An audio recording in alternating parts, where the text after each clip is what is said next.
kulanti wacan daawada soo dhawaada garoonkii ugu horeeyay ee ku soo degaan baabuurta duusha oo laga furay dalka UK garoonkii ugu horeeyay ee dunida laga hirgeliyay kaas oo ay ku soo degi doonaan baabuurta duusha iyo diyaaradaha droniska korontada ku shaqeeya ayaa laga furay dalka UK haddii ay guul ku dhamaato arintani waxa dhici karta in dunida laga dhiso kumanaan kale oo garoon ah garoonkan waxaa laga dhisay magaalada Coventry waxaan loogu talagalay inay ku degaan ama ka kacaan diyaaradaha aan duuliyaha lahayn ee korontada ku shaqeeya iyo tagaasida duusha garoonkan laftiisa wuxuu ku shaqeeyaa unugyo shidaal maadada hydrogen-ta ah waxaana mashruucan iska kaashaday dawladda hoose ee Coventry shirkadda laga leeyahay UK ee Urban Air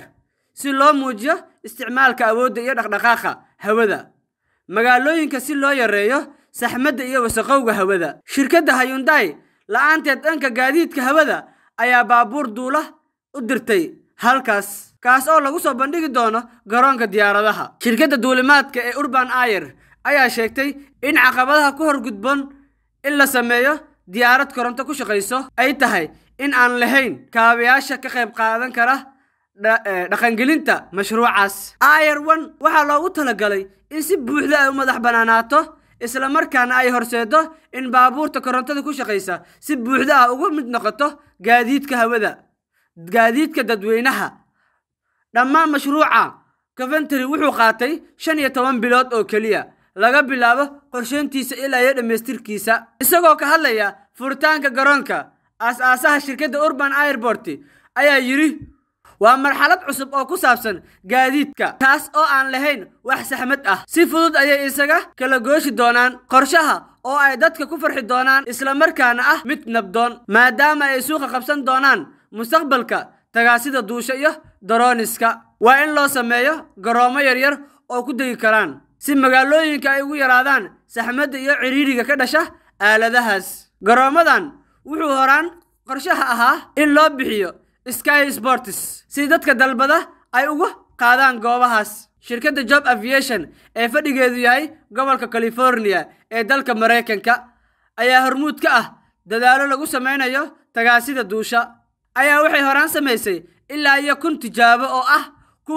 oo ku saabsan tagaasida duusha ee loo yaqaano eVTOL waxay shirkaddan ku rajaweyn tahay in waaxda duulimaadka Mareykanka ay ka heli doonto ogolaansho iyo ansixin ku saabsan hawlgelinta tagaasida duusha si hawshan u bilowdo sanadka 2024 tagaasida duulaya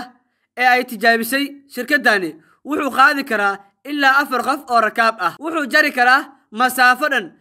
322 kilomitir saacadiiba waxaan saadaalinaynaa in adeegani dhanka hawada ee tagaasida ay isaga kala gooshi doonaan goobaha dadka ay ku badan yihiin sida magaalooyinka iyo xarumaha shaqo ayuu yiri Oliver Walker John oo ah afhayeenka u hadlaya shirkadda Joby waxaan la shaqeynaynaa maamulada magaalooyinka si adeegyadeena uu ugu xirnaado gaadiidyada kale si garoomadeena looga agdhiso tareenada garoomada diyaaradaha iyo goobaha kale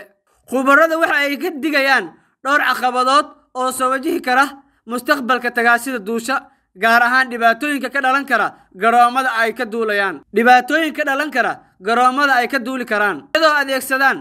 iyadoo adeegani uu ina xusuusinayo filimkii The Juston inta aanan la gaarin kamera dhalinta qorshahan waa in la eega dhowr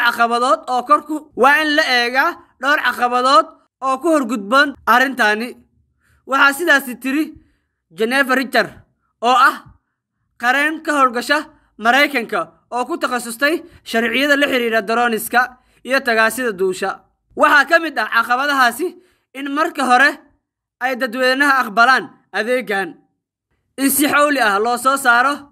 in la xoojiyo awoodda iyo maaliyadda kaabayaasha la xiriira adeega iyo in la hormariyo maamulka hawada ee adeegan ayay tiri Jennifer Richard daawade mawduucani maanta waa naga inta waad ku mahadsantihiin soo dhawaada